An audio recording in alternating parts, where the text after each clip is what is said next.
दोस्तों नमस्कार। मैं एडवोकेट योगेंद्र सिंह आपको अपने channel law one should know में एक बार फिर से इनवाइट करता हूं। मैं इसी तरह कई टॉपिक्स पे जो इंटरेस्टिंग हैं और जो लोगों से कंसर्न हैं वो समय समय पर इस चैनल पे लाता रहता हूं। तो दोस्तों आज मेरे से कोई मेरे जूनियर लॉयर थे, उन्होंने पूछा कि रिटर्न आर्ग्यूमेंट्स क्या होते हैं और क्या ये फ़ाइल करने ज़रूरी हैं और ये कब फ़ाइल किए जाते हैं।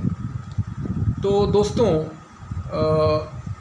रिटर्न आर्ग्यूमेंट्स क्या होते हैं, पहले मैं आपको ये बताता हूँ। रिटर्न आर्ग्यूमेंट्स तब किए जाते हैं जब आप केस का पूरा ट्रायल, यानी आप एविडेंस, प्लेंट्स और उससे रिलेटेड जो भी आपने एविडेंस दिए हैं और जो भी आपने जो ज़रूरी बातें हैं, स्टेटमेंट्स वगैरह सब हो चुकी हैं, उसके बाद जज साहब ये कहते हैं कि आप अपना रिटर्न आर्ग्यूमेंट फाइल करिए। ऐसा दो तरह से हो सकता है। कई बार जज ये कह देते हैं कि आर्ग्यूमेंट आप रिटर्न में फ़ाइल करिए, कई बार नहीं भी वो कह सकते। अगर वो ओरल आर्ग्यूमेंट के लिए कहते हैं तो आप ओरल आर्ग्यूमेंट कर दीजिए, लेकिन अगर आपसे कहते हैं कि आप रिटर्न आर्ग्यूमेंट फ़ाइल करिए तो आप रिटर्न आर्ग्यूमेंट फ़ाइल करें। उसमें आप कोशिश ये करें कि पहले ओरल आर्ग्यूमेंट कर लें और उसके बाद final argument return argument file करें, जिससे कि आप जो कहना चाहते थे वो जज साहब के पास वो पहुंच जाए।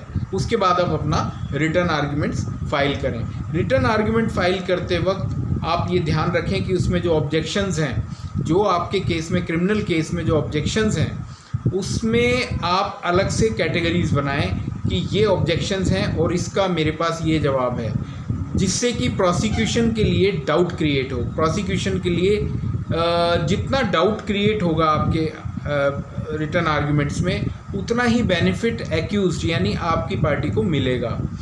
और जब आप ये आर्ग्यूमेंट करें, जब आप ये आर्ग्यूमेंट लिखें, तो उसमें जो मेन बातें हैं वो तो आप लिखेंगे ही कि भाई ये मैं जो आर्ग्यूमेंट है, मेरे क्लाइंट यानी एक्यूज जो है वो उसका दोष नहीं है या उसने ये अपराध नहीं किया है, जैसे कि सीसीटीवी फुटेज नहीं था या वहाँ पर मेन आई विटनेस नहीं था या इंडिपेंडेंट विटनेस नहीं था।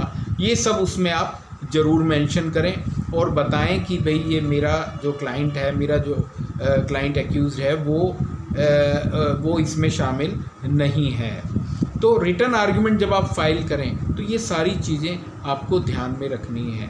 जब तक जज साहब ना कहें आप रिटर्न आर्ग्यूमेंट फाइल ना करें। अगर करनी भी है तो पहले आप परमिशन ले लें और उसके लिए कोई स्पेशल डेट या अगली डेट आप मेंशन नहीं कर सकते। वो पूरा डिस्क्रिशनरी पावर पर है जज साहब के कि वो आपको अगली डेट सिर्फ आर्ग्यूमेंट, फाइनल आर्ग्यूमेंट्स रिटर्न में सबमिट करने के लिए बोलेंगे या नहीं बोलेंगे।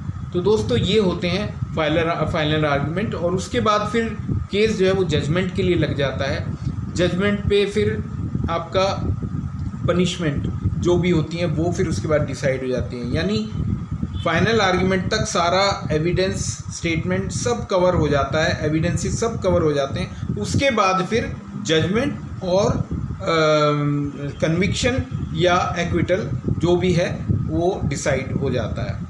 तो दोस्तों ये मेरी आज जानकारी थी। फिर भी आप इस बारे में कुछ पूछना चाहें तो ज़रूर पूछें और इसी तरह से मेरे चैनल को आप सहयोग करते रहें। Thank you, take care.